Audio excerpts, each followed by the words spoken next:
नमस्कार साथियों, स्वागत है आप सभी का आप ही के अपने YouTube channel GK selection point Ramesh Mond में। साथियों, आज मैं आपके बीच लेकर आया हूँ मौर्य वंश का भाग 4। इससे पहले 3 भाग आपके बीच प्रदर्शित किए जा चुके हैं। और साथियों, आप चाहे किसी भी प्रतियोगी परीक्षा की तैयारी कर रहे हो, आप अपने सिलेबस को देखिए। अगर आपके सिलेबस में मौर्य वंश है तो निश्चित रूप से इस वीडियो के सभी भाग देखकर आप सुनिश्चित हो सकते हैं, आत्मविश्वास पूरी तरह से प्राप्त कर सकते हैं किसी भी परीक्षा को उत्तीर्ण करने के लिए। तो साथियों, आज भाग 4 में आपके बीच प्रस्तुत किया जाएगा मौर्य वंश का केंद्रीय प्रशासन, प्रांतीय प्रशासन और न्याय व्यवस्था। तो केंद्रीय प्रशासन, प्रांतीय प्रशासन, न्याय व्यवस्था, ये जो 3 बिंदु हैं इस वीडियो में आपके बीच प्रदर्शित किए जाएंगे। तो शुरुआत करते हैं आज के वीडियो की। देखिए साथियों, मौर्य प्रशासन किस तरह का प्रशासन था, ये सबसे पहला अहम प्रश्न बनता है। तो इसमें उत्तर आएगा केंद्रीय राजतंत्रात्मक।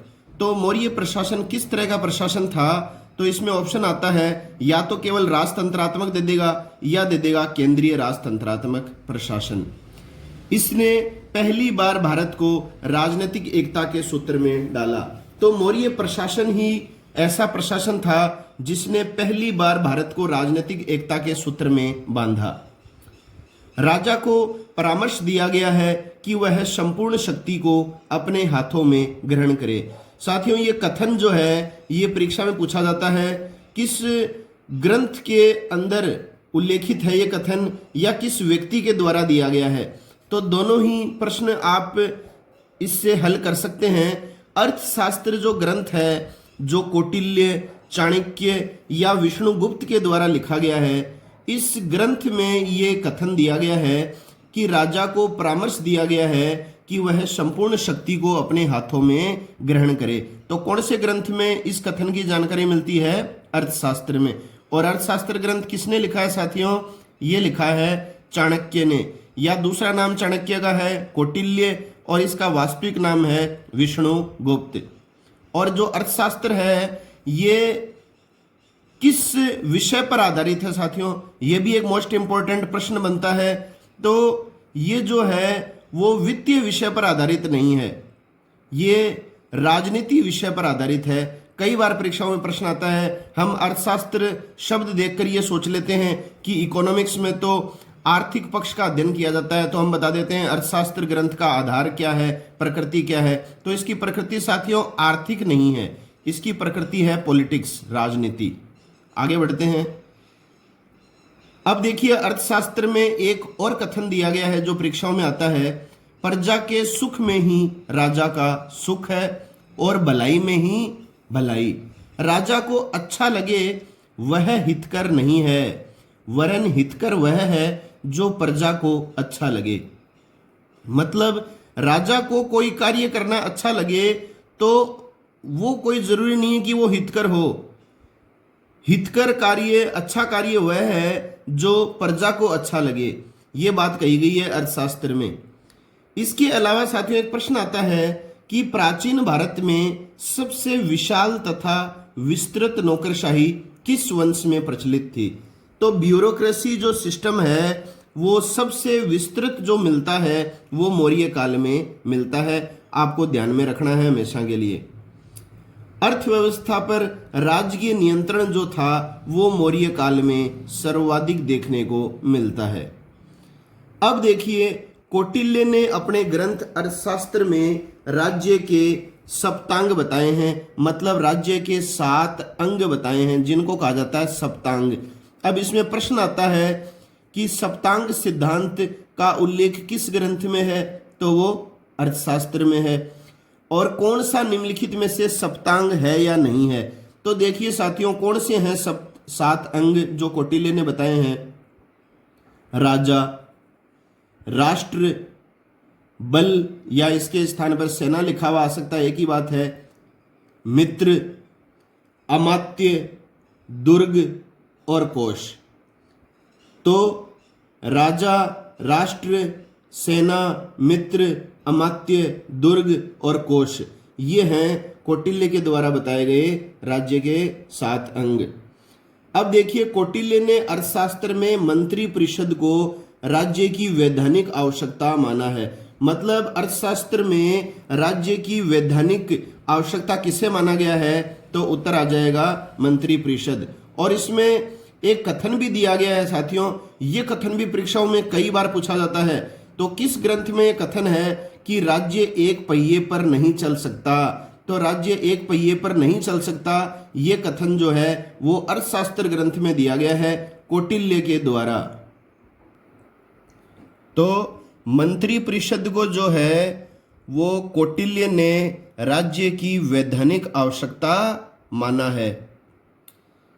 अब देखिए साथियों, मंत्री परिषद के सदस्यों को 12,000 पर्ण वार्षिक मिलते थे। अब इससे देखो एक बात आपको और पता चलेगी, आगे और भी बताया जाएगा जब मौर्य काल की आर्थिक व्यवस्था के बारे में हम अध्ययन करेंगे।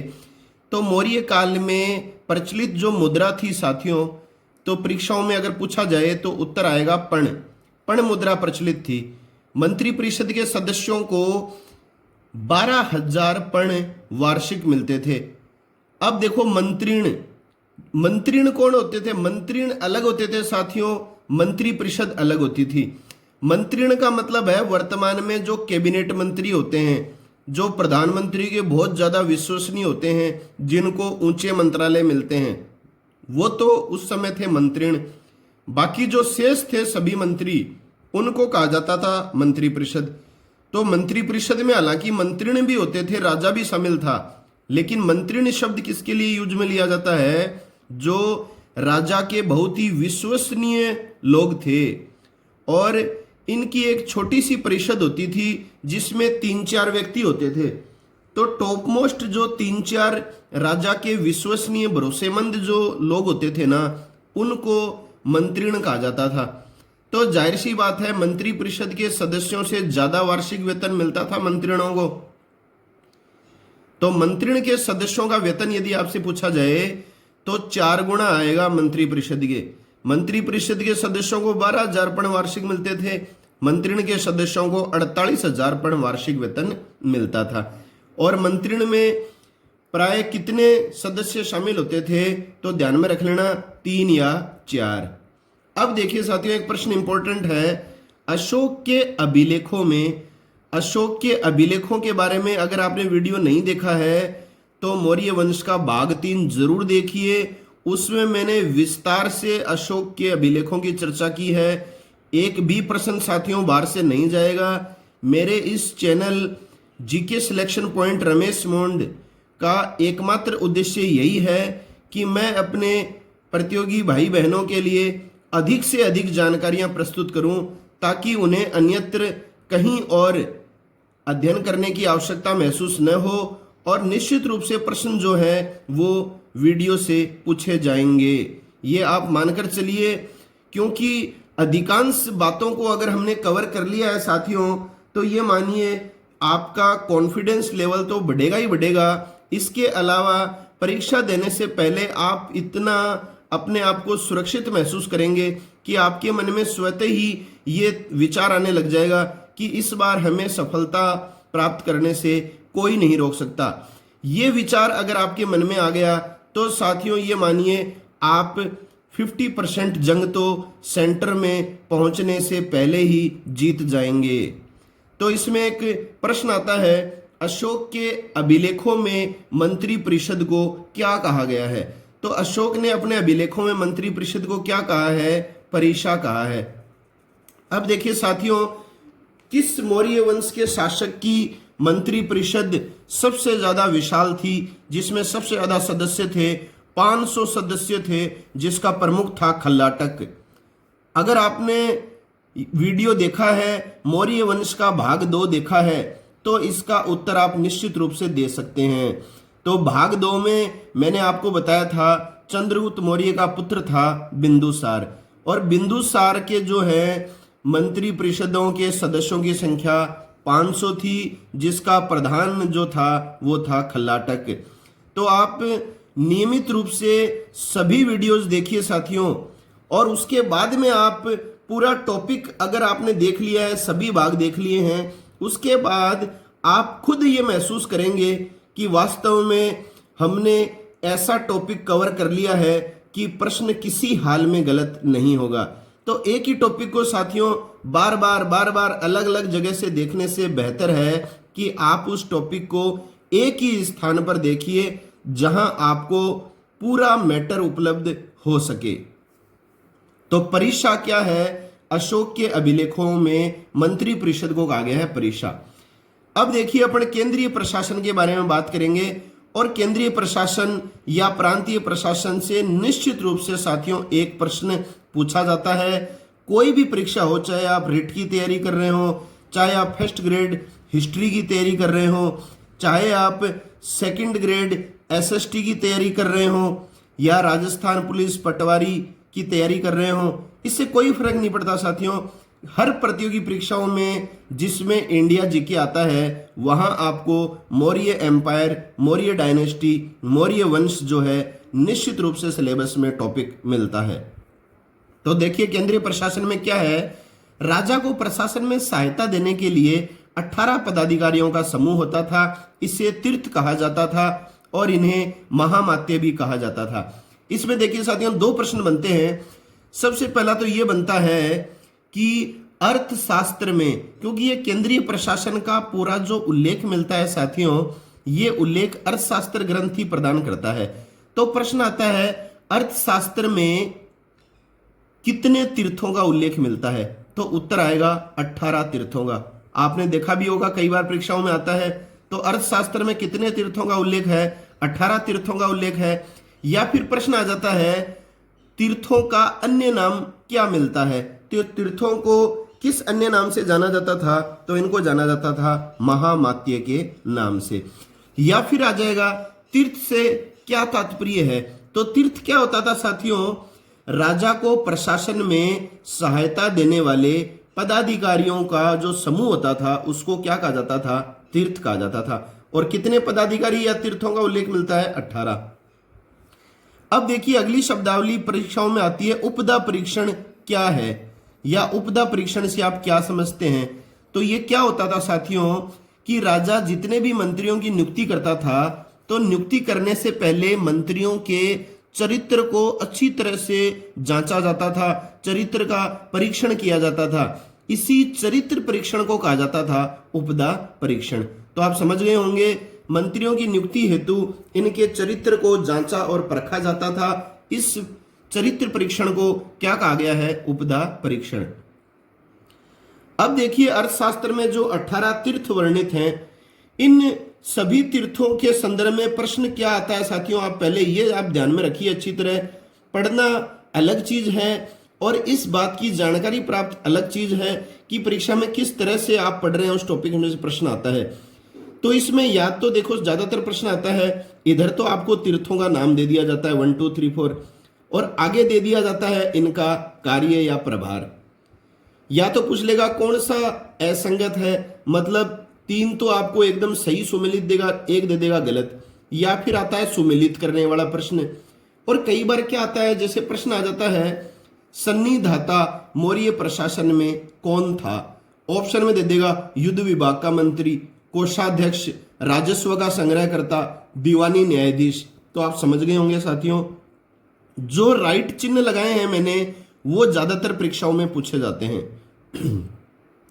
सबसे पहला है मंत्री और पुरोहित।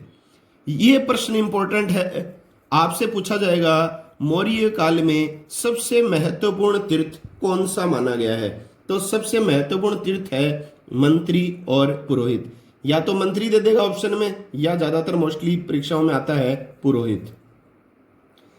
दूसरा है समाहर्ता। ये समाहर्ता कौन होता था? जो राजस्व का संग्रह करता था। तो राजस्व का संग्रह करता होता था समाहर्ता, इंपॉर्टेंट है। सन्निधाता कौन होता था? ये होता था कोष का अध्यक्ष, संपूर्ण कोष जिसके नियंत्रण में होता था। कोषाध्यक्ष जो है वो सन्निधाता होता था। सेनापति कौन होता था? ये होता था युद्ध विभाग का मंत्री। युवराज कौन होता था साथियों?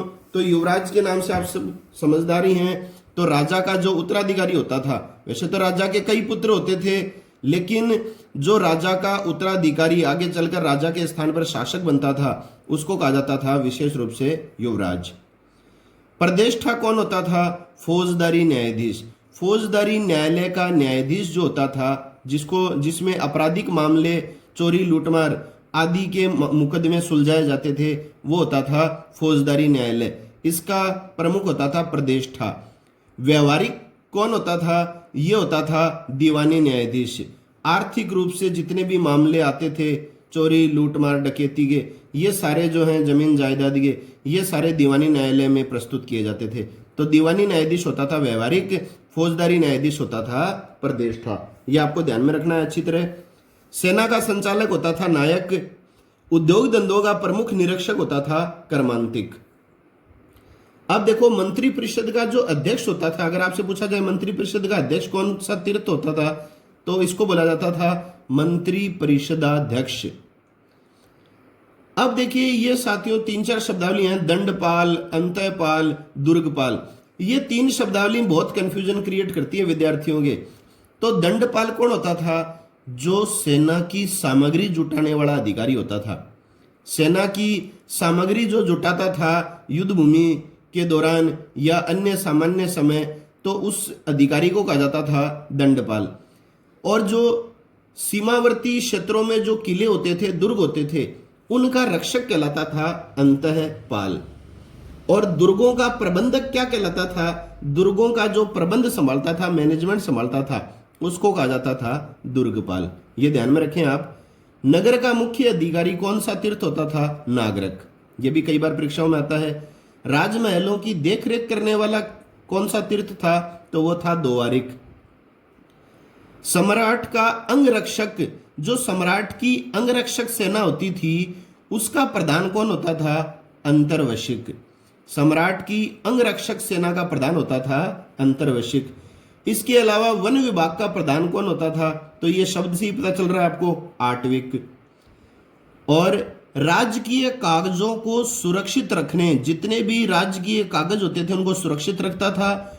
और राजकीय आज्ञाओं को जो है लिपिबद्ध करने वाला जो अधिकारी होता था एज ए क्लर्क, ये होता था प्रशासता।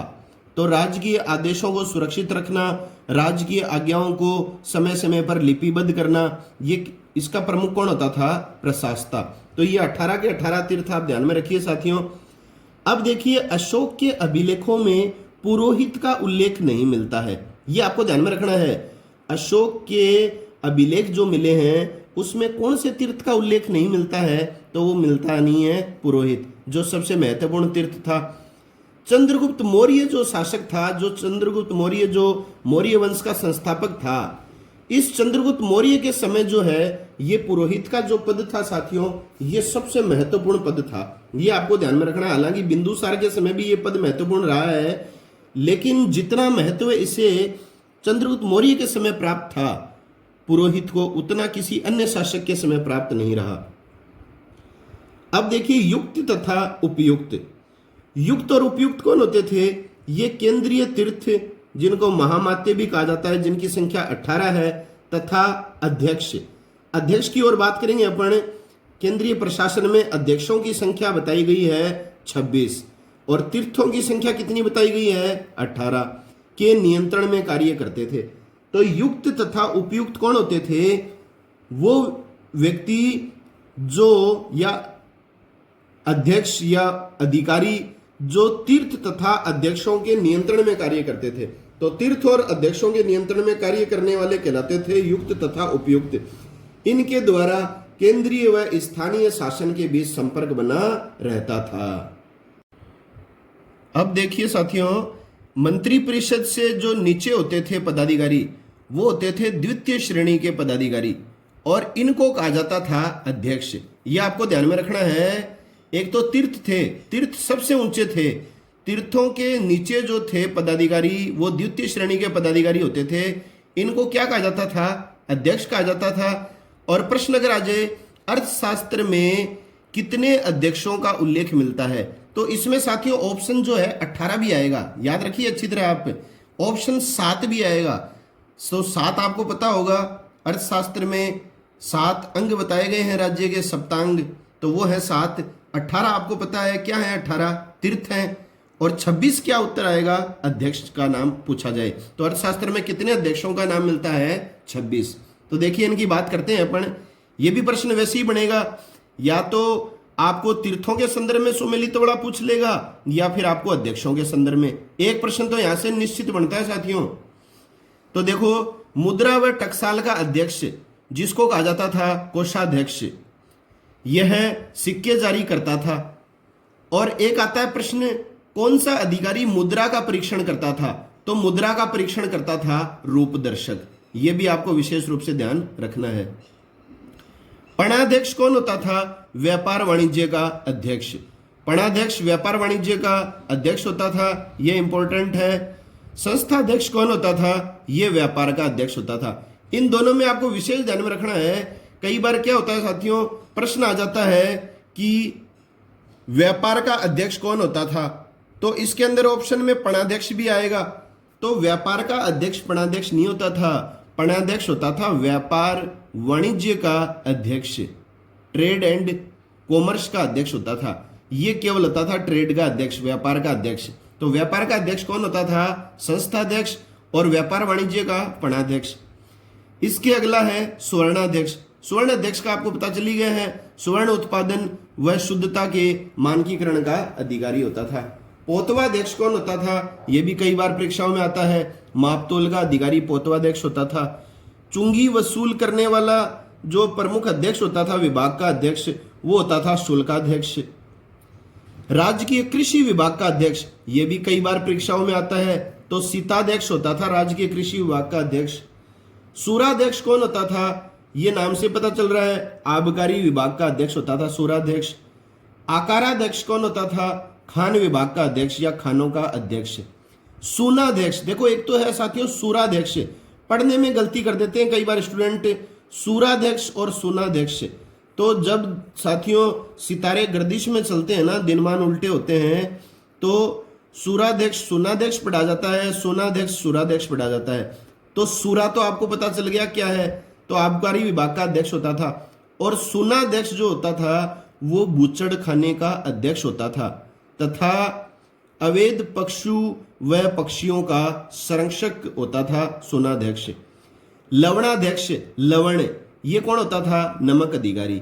मुद्राध्यक्ष कौन होता था, इसमें यह मत कर देना कि मुद्रा का परीक्षण करने वाला अधिकारी होता था मुद्राध्यक्ष, नहीं, मुद्राध्यक्ष होता था पासपोर्ट अधिकारी। नवाध्यक्ष कौन होता था, ये नाम से पता चल रहा है आपको, नौसेना का अधिकारी। गणिकाध्यक्ष, ये देखो गणिकाध्यक्ष होता था वेश्याओं का निरीक्षक, वेश्याओं का निरीक्षक कहलाता था गणिकाध्यक्ष। कोष्ठागाराध्यक्ष कौन होता था, जो भंडार गृहों का अधिकारी होता था। विविताध्यक्ष, ये भी आ जाता है कई बार परीक्षाओं में, चारागाहों का अध्यक्ष होता था विविताध्यक्ष। सूत्राध्यक्ष, देखो सूत्राध्यक्ष, सूनाध्यक्ष, सूराध्यक्ष एक जैसे ही नाम लग रहे हैं। सूत्र आ जाए तो आ जाएगा वस्त्र उत्पादन गतिविधियों का अध्यक्ष। तो वस्त्र उत्पादन गतिविधियों का अध्यक्ष कौन होता था, सूत्राध्यक्ष। आयुधागाराध्यक्ष, आयुधागाराध्यक्ष कौन होता था, अस्त्र शस्त्रों के रख रखाव वाला अध्यक्ष। तो अस्त्र शस्त्रों का रख रखाव रखने वाला व्यक्ति जो होता था, उनका जो अध्यक्ष होता था इस विभाग का, वो होता था आयुधागाराध्यक्ष। कूपियाध्यक्ष कौन होता था, जंगल की वस्तुओं के निरीक्षण हेतु अधिकारी जो नियुक्त होता था उसको बोला जाता था कूपियाध्यक्ष, जंगल की वस्तुओं का निरीक्षण करने वाला अधिकारी। हस्ती अध्यक्ष, नाम से ही पता चल रहा है हस्ती का, हाथियों की देखभाल करने वाला अधिकारी। ये देखिए साथियों, इसमें एक बार कई बार ये भी आ जाता है कि हस्ती अध्यक्ष कौन था, तो एक बात ध्यान में रख रही है, गौ अध्यक्ष और अश्व अध्यक्ष भी यही होता था। हम मोस्टली क्या कर देते हैं, हाथियों की देखभाल करने वाला अधिकारी हस्ती अध्यक्ष था। इसके पास 3 विभाग थे, हाथियों की देखभाल करने वाला भी अधिकारी था ये, अश्व देखभाल करने वाला भी अधिकारी हस्ती अध्यक्ष ही कहलाता था, और गौ देखभाल करने वाला जो अधिकारी होता था ये भी क्या कहलाता था, हस्ती अध्यक्ष। ये आप ध्यान में रखिएगा। देवता अध्यक्ष कौन होता था, धार्मिक संस्थाओं का अध्यक्ष। इसके अलावा लोहा अध्यक्ष या लोहा अध्यक्ष का दूसरा नाम है अक्षशाला अध्यक्ष। लोहा या अक्षशाला अध्यक्ष कौन होता था? धातु विभाग का अध्यक्ष। पतनाध्यक्ष आपको नाम ही पता चल रहा है, पतन मतलब बंदरगाह, बंदरगाहों का अध्यक्ष होता था पतनाध्यक्ष। धूताध्यक्ष, धूताध्यक्ष होता था जुआ अधिकारी, धूता, धूत। पतनाध्यक्ष जो है वो दोबारा आ गया एक बार, तो ये बंदरगाहों का अध्यक्ष होता था। बंदनागाराध्यक्ष, बंदनागाराध्यक्ष मतलब क्या है? जहां बंदियों को जहां रखा जाता है, तो जेल का अध्यक्ष होता था बंदनागाराध्यक्ष। इसके अलावा साथियों प्रशस्त्री भी जेल की देखभाल करता था, ये भी आपको ध्यान में रखना है। प्रशस्त्री जो है एक अधिकारी और होता था, हालांकि इसको 26 अध्यक्षों में स्थान में शामिल नहीं है ये, लेकिन कई बार आ जाता है कि जेल की देखभाल करने वाला अधिकारी क्या कहलाता था। तो अगर आपको बंदनागाराध्यक्ष नहीं दे तो प्रशस्त्री भी दे सकता है, आया हुआ भी है ये सेकंड ग्रेड परीक्षा में। महामात्रा प्रसरण, महामात्रा प्रसरण या महामात्या प्रसर्प, ये कौन होता था साथियों? ये होता था गुप्तचर, खुफिया और सूचना विभाग का अधिकारी। तो ये थे सारे के सारे अध्यक्ष 26। तो केंद्रीय प्रशासन हमने पढ़ लिया है, और अब पढ़ेंगे अपन प्रांतीय प्रशासन। मौर्य काल में प्रांतों को क्या कहा जाता था? सबसे पहला प्रश्न यही बनता है। तो इसमें कोई सा भी ऑप्शन आ सकता है साथियों, या तो आपको चक्र दे सकता है या आहार, दोनों एक साथ भी आ सकते हैं, या अलग अलग दे देगा। एक ऑप्शन में चक्र दे देगा, दूसरे में दे देगा आहार, तीसरे में दे देगा विष दे देगा, चौथे में दे देगा राज्य। तो ध्यान में रखना है, चक्र तथा आहार दोनों नामों से किसको संबोधित किया गया है? प्रांतों को। चंद्रगुप्त मौर्य के समय प्रांतों की संख्या थी 4, ये आपको ध्यान में रखना है। और अशोक के समय प्रांतों की संख्या पूछी जाए तो क्या हो जाएगी? 5, क्योंकि अशोक ने जो है अपने साम्राज्य में कलिंग प्रांत को और जोड़ लिया था, इसलिए अशोक के काल में प्रांतों की संख्या कितनी हो गई? 5 हो गई। अब देखिए ये साथियों आपको प्रांतों के नाम ध्यान में रखने हैं और इनकी राजधानी ध्यान में रखनी है। यही इंपॉर्टेंट प्रश्न है, सुमिलित करने वाला आ सकता है या डायरेक्ट प्रश्न आ सकता है। तो सबसे पहला प्रांत है उत्तरापथ। उत्तरापथ की राजधानी क्या थी? तो आप उत्तर बताएंगे, तक्षशिला थी। उत्तरापथ की तक्षशिला थी। दक्षिणापथ की क्या थी? तो सुवर्णगिरी थी। अवंती की राजधानी क्या थी? तो उज्जैन थी या उज्जैनी, जो भी नाम दिया हुआ हो। मध्य प्रांत की राजधानी क्या थी? तो मध्य प्रांत की राजधानी थी पाटलिपुत्र। कई बार मध्य प्रांत नहीं देखकर आपको पूछ लिया जाता है प्राची पूर्व प्रदेश की राजधानी क्या थी? तो पाटलिपुत्र थी। और अशोक के काल में एक नया प्रांत और जुड़ गया, 5वां। ये चारों तो चंद्रगुप्त मौर्य के समय से चल रहे थे। अशोक के समय जुड़ा कलिंग। कलिंग की राजधानी क्या थी? हम पढ़ चुके हैं पिछले वीडियो में भी 2-3 बार, उससे पिछले वाले में भी हम पढ़ चुके हैं, तो शाली।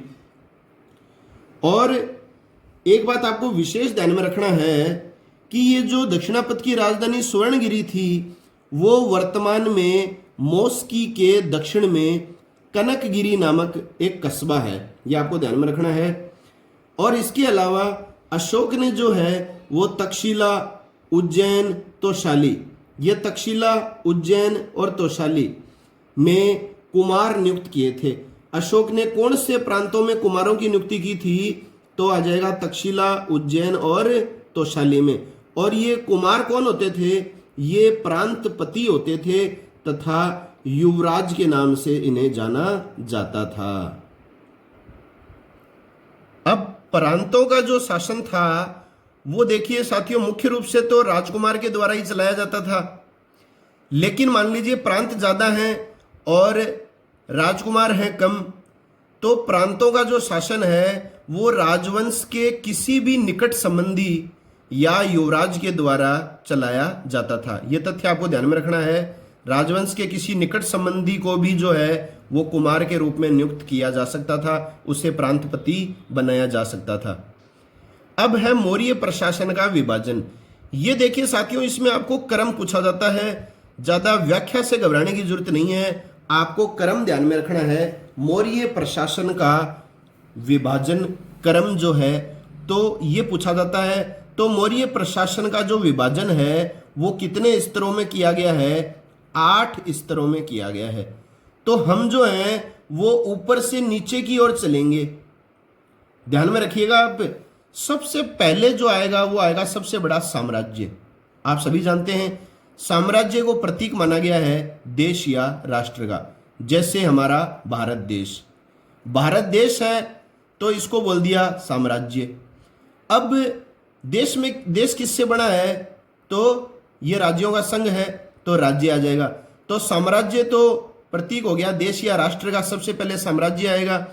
अब देखिए साथियों, आपको ये ऊपर वाला क्रम ध्यान में रखना है, नीचे वाला तो मैंने आपको समझाने के हिसाब से बताया है। तो सबसे पहले मौर्य प्रशासन के विभाजन का स्तर आता है साम्राज्य, उसके बाद में आएगा प्रांत। साम्राज्य किसमें बंटा हुआ था, प्रांतों में। प्रांत कितने थे साथियों, मौर्य साम्राज्य में 5 थे, तो राज्य हो गए प्रांत। प्रांत जो थे उनके नीचे आता है आहार या विषय। तो आहार या विषय जो है, ये राज्य जो है, प्रांत जो है वो आहार या विषय में बंटे हुए थे, इनको कहा जाता था जिला। जैसे अपने राज्य जो हैं वो जिले में बंटे हुए हैं, जैसे राजस्थान राज्य है वो 33 जिलों में बंटा हुआ है। अब विषय के नीचे होता था स्थानीय। स्थानीय क्या होता था ये ध्यान में रखना आपको, 800 गांवों का समूह। 800 गांवों का जो समूह था उसको कहा जाता था स्थानीय। स्थानीय से नीचे होता था द्रोणमुख। द्रोणमुख क्या होता था, 400 गांवों का समूह। 400 गांवों का जो समूह है वो होता था द्रोणमुख। इसके नीचे होता था खारवटिक। खारवटिक क्या होता था, ये होता था 200 गांवों का समूह। उत्तरोत्तर देखिए कम होती जा रही है संख्या।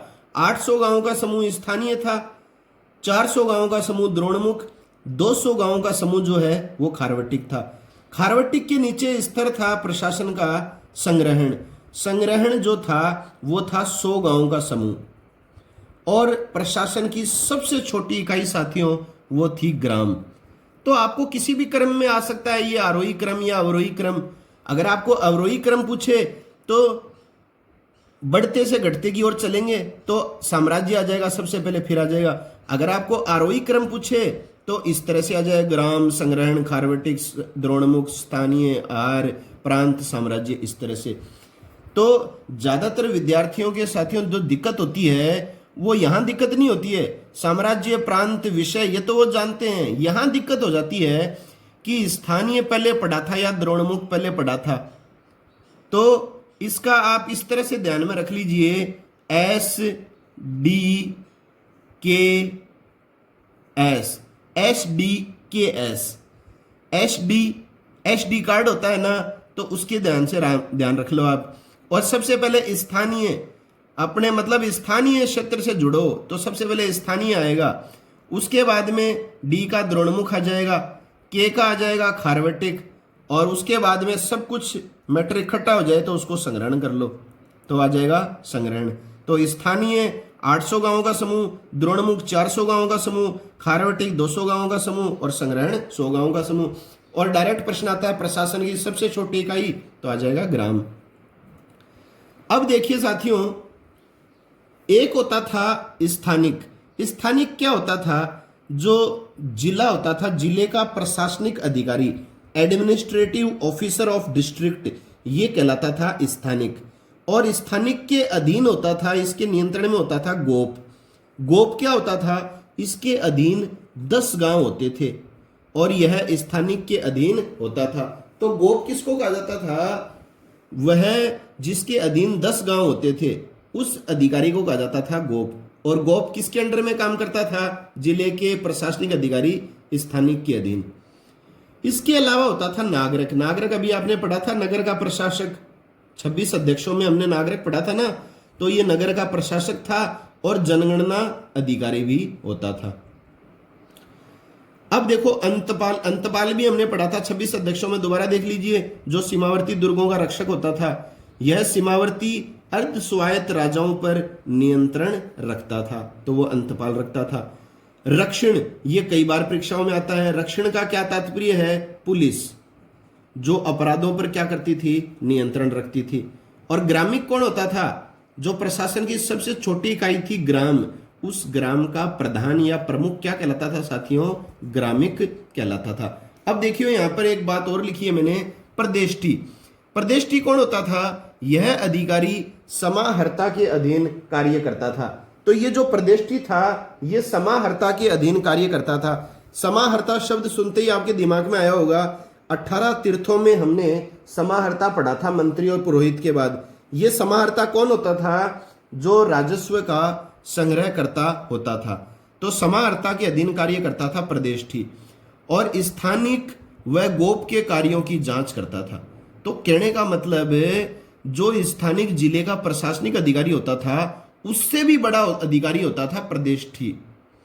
तो प्रांतों का सबसे बड़ा अधिकारी कौन हो गया? तो वो हो गया प्रदेष्टि।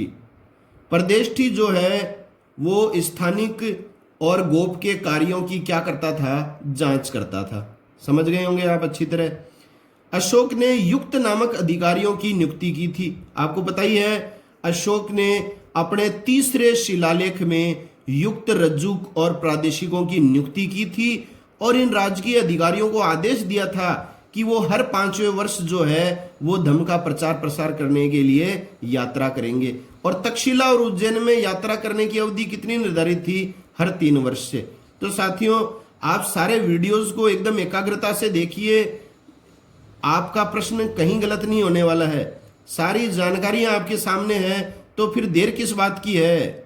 उठो, जागो और तब तक न रुको जब तक कि लक्ष्य की प्राप्ति न हो जाए। स्वामी विवेकानंद का ये कथन आप अच्छी तरह जानते होंगे, तो इस कथन को व्यवहारिक रूप से आप अमल में लाएं साथियों।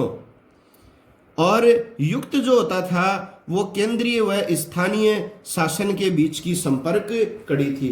तो केंद्रीय प्रशासन और स्थानीय प्रशासन के बीच की संपर्क कड़ी थी युक्त, क्योंकि युक्त जो है वो केंद्रीय स्तर से आदेश प्राप्त करता था और स्थानीय शासन को ये आदेश प्राप्ति करवाता था।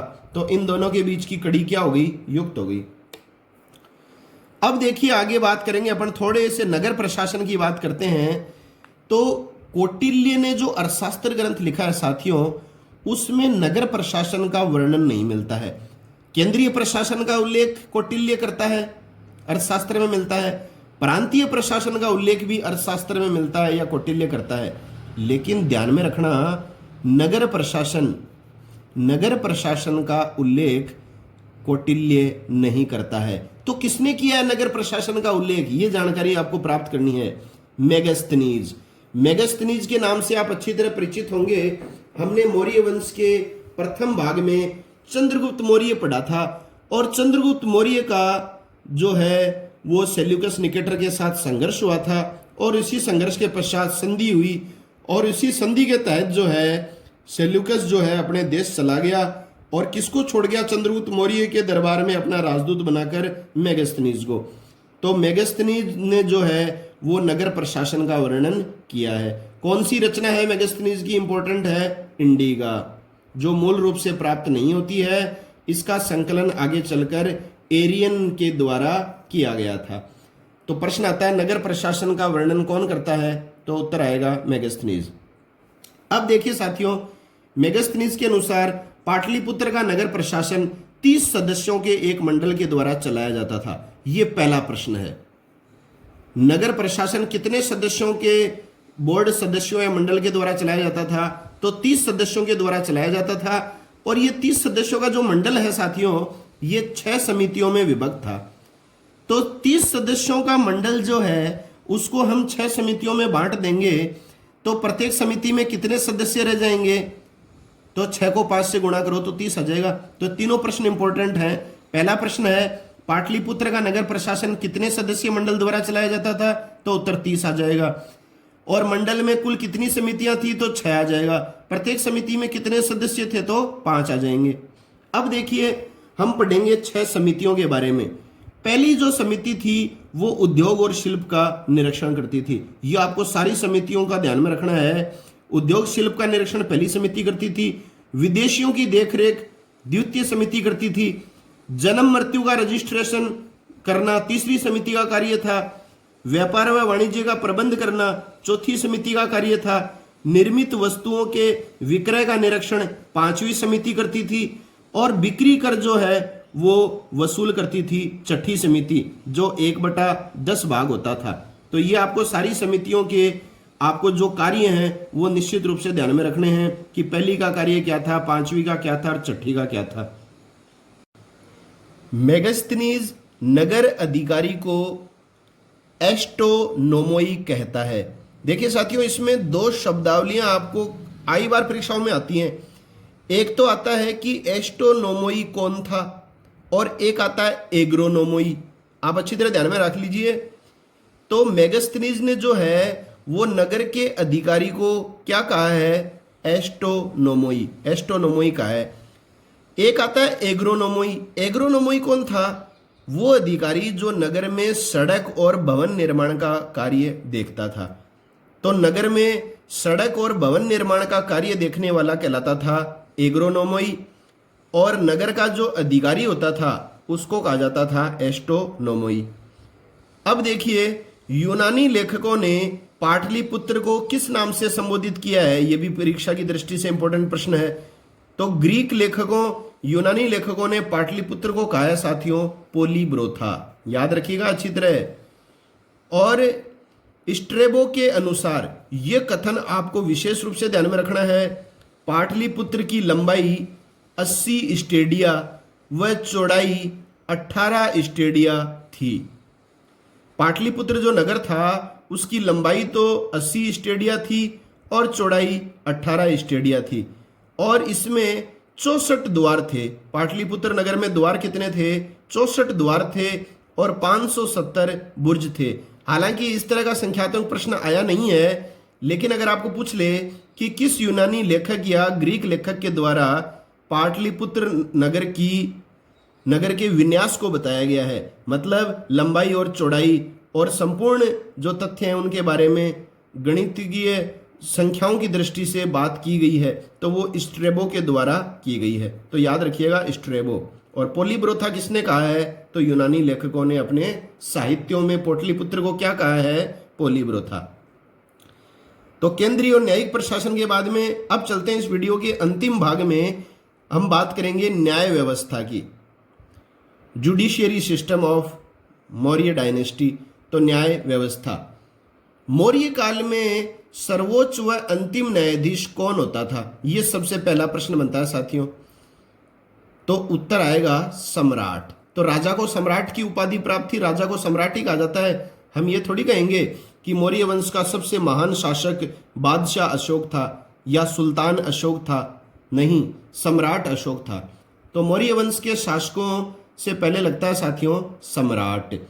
तो सर्वोच्च व अंतिम न्यायाधीश कौन होता था, सम्राट होता था। और अर्थशास्त्र जो ग्रंथ है इसमें दो प्रकार के न्यायालयों का उल्लेख मिलता है। वेरी वेरी इंपॉर्टेंट है, कितने प्रकार के न्यायालयों का उल्लेख मिलता है, दो का। अब आपको यह ध्यान में रखना है कौन से न्यायालय को कौन सा न्यायालय कहा जाता था। अब देखिए, धर्मस्थीय, धर्मस्थीय क्या होता था, इसे दीवानी अदालत कहा जाता था। दीवानी अदालत जो है वो किसको कहा जाता था, धर्मस्थीय को। और कंटक शोधन, कंटक शोधन कहा जाता था फौजदारी अदालतों को। तो आप ध्यान में रखिएगा अच्छी तरह, दीवानी अदालत, दीवानी अदालत जो है उसको क्या कहा जाता था, धर्मस्थीय, और फौजदारी अदालत को क्या कहा जाता था, कंटक शोधन। इसके अलावा जो है साथियों, हमने बात की थी केंद्रीय प्रशासन की। तो केंद्रीय प्रशासन में हमने पढ़ा था कि फौजदारी न्यायालय का जो न्यायाधीश होता था उस तीर्थ को क्या कहा जाता था, प्रदेष्टा कहा जाता था।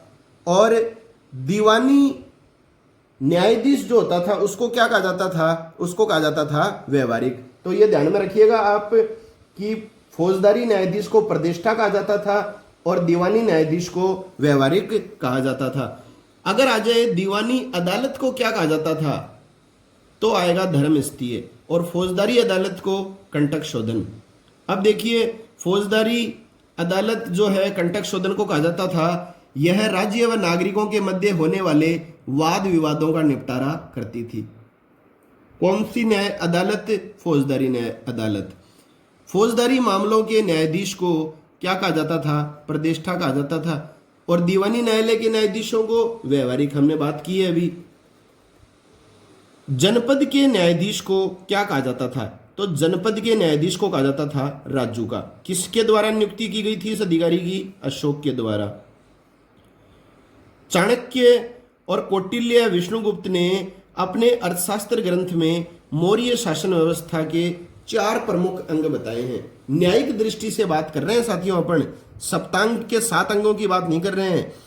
न्याय की दृष्टि से अर्थशास्त्र में मौर्य शासन व्यवस्था के कितने अंग बताए गए हैं? 4। कौन कौन से हैं? धर्म, व्यवहार, चरित्र और राजशासन। ये 4 हैं, धर्म, व्यवहार, चरित्र और राजशासन। ये चारों आप ध्यान में रखिए। ये हैं 4 प्रमुख मौर्य शासन व्यवस्था के अंग न्यायिक दृष्टि से। तो साथियों, ये था हमारा मौर्य वंश का भाग 4, जिसमें हमने मौर्य वंश के केंद्रीय प्रशासन, प्रांतीय प्रशासन और न्यायिक व्यवस्था को अच्छी तरह पढ़ लिया है। साथियों, अगर आपको ये वीडियो अच्छा लगा है, मेरी मेहनत आपको अच्छी लगी है और आपको वाकई ये लगा है कि ये टॉपिक पढ़ने के बाद आप निश्चित रूप से इस संदर्भ में कोई भी प्रश्न परीक्षा में आता है तो उसे आप सही करेंगे, तो मेरी वीडियो को लाइक करें, अधिक से अधिक अपने साथियों के बीच शेयर करें और चैनल को यदि सब्सक्राइब नहीं किया है तो सब्सक्राइब कर लें और सब्सक्राइब के आगे बेल आइकन बटन को दबा दें ताकि मेरे द्वारा नियमित रूप से प्रदर्शित किए जाने वाले वीडियोस के नोटिफिकेशन आप तक सबसे पहले पहुंच सकें। तो मिलते हैं नए वीडियो के साथ, तब तक के लिए जय हिंद, जय भारत, वंदे मातरम।